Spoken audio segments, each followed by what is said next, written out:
पौराणिक कथा बाली दुंदुभि युद्ध। त्रेता युग में दुंदुभि नाम का एक दैत्य रहता था। उसका सिर भैंसे के जैसा था। उसे दूसरों से लड़ने में बड़ा आनंद आता था, इसलिए वह हमेशा सोचता रहता था कि किससे झगड़ा मोल लूं। एक दिन उसने समुद्र के पास जाकर कहा, हे समुद्र, तुम्हें अपनी विस्तार पर बड़ा गर्व है और तुम पंचभूतों में से भी एक हो, लेकिन अगर तुम सचमुच वीर हो तो आओ मुझसे लड़कर जीतो। तब समुद्र ने कहा, मुझे अभी तुमसे लड़ने की फुर्सत नहीं है, मुझ में उतनी ताकत भी नहीं है। हाँ, अगर तुम पर्वतराज हिमालय के पास जाओ तो तुम्हारी इच्छा पूरी हो सकती है। दुंदुभि तुरंत हिमालय के पास गया। उसने सोचा कि वीर कुछ कहते नहीं हैं बल्कि करके ही अपना परिचय देते हैं, इसलिए तुरंत उसने अपने सींगों से हिमालय को हिलाना शुरू कर दिया। तब हिमालय राज ने अपने ऊंचे शिखर से उतरकर कहा, क्यों भाई, क्यों बेकार में मेरी चटनी बना रहे हो? मैंने तुम्हारा क्या बिगाड़ा है? तब दुंदुभि ने हुंकार कर कहा, सागर ने बताया था कि तुम बड़े वीर हो, इसलिए मैं देखना चाहता हूँ कि तुम में कितनी वीरता है। तब हिमालय ने जवाब दिया, यह सागर की गलती थी। मैं वीर हो भी सकता हूँ, लेकिन तुमसे लड़ना मेरी सामर्थ्य से बाहर है। मैं कोई बेवकूफ़ नहीं हूँ जो अपने से ज़्यादा बलवानों से जाकर भिड़ जाऊँ। इस पर अभी मुझे फुर्सत भी नहीं है, क्योंकि बहुत से ऋषि मुनि मेरे आश्रय में तपस्या कर रहे हैं।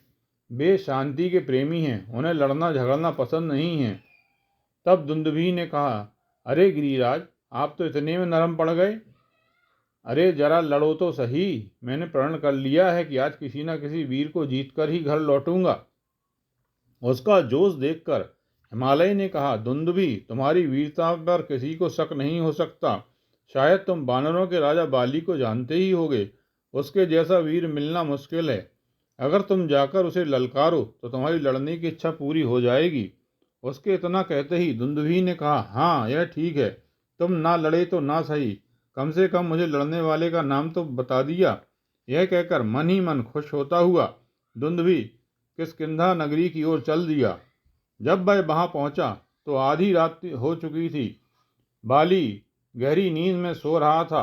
दुंदुभि की बादलों जैसी गरज सुनकर उसकी नींद टूट गई। उसने कहा, रे दुंदुभि, मैं तुझे अच्छी तरह से जानता हूँ। क्यों बेकार आधी रात के वक्त यहाँ आकर हल्ला मचा रहा है? जा जा, मैंने तेरा पहला अपराध जानकर माफ कर दिया। तब दुंदुभि ने हंसते हुए कहा, इतनी उदारता दिखाने की कोई जरूरत नहीं है। मैं आया हूँ तो उससे लड़ने और लड़कर जीतने, इसलिए अगर उदारता दिखानी होगी तो मैं ही दिखाऊंगा। आज रात तू आखिरी बार खूब आराम कर ले। तुझे सवेरा होते ही मुझसे लड़ना होगा। मैं तड़के आऊँगा। यह कहकर दुंदुभि गरजते हुए चला गया।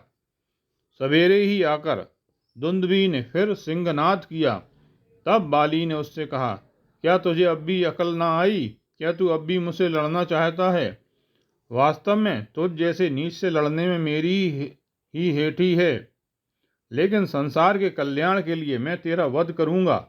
यह कहकर बाली एक ही क्षण में उससे लड़ने के लिए कमर कसकर आ गया। दूसरे ही क्षण दोनों भिड़ गए, लेकिन दुंदुभि के हारने में ज्यादा देर न लगी। बाली ने विजय के हर्ष में गरजते हुए उसके प्राण रहित शरीर को अपनी पूरी ताकत लगाकर एक ठोकर मारी।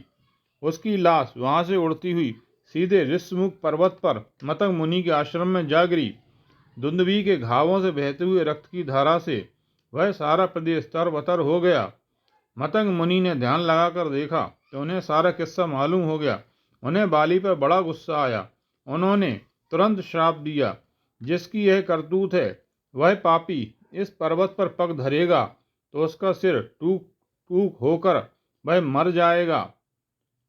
यह खबर जब बाली को मालूम हुई तो वह बहुत पछताने लगा, लेकिन अब वह कर भी क्या सकता था। ऋषि का श्राप तो लौटाया नहीं जा सकता। इसी श्राप के भय से बाली ने फिर कभी ऋषमुख पर्वत पर कदम रखने का साहस नहीं किया। तो देखा तुमने, बाली जैसे सूरवीर को भी ऋषि मुनियों के श्राप के आगे हार माननी पड़ी। ऐसे तेजस्वी ऋषि मुनि थे हमारे। आपने यह कहानी ध्यानपूर्वक सुनी, इसके लिए धन्यवाद। आपको यह कहानी कैसी लगी कमेंट बॉक्स में जाकर बताइए।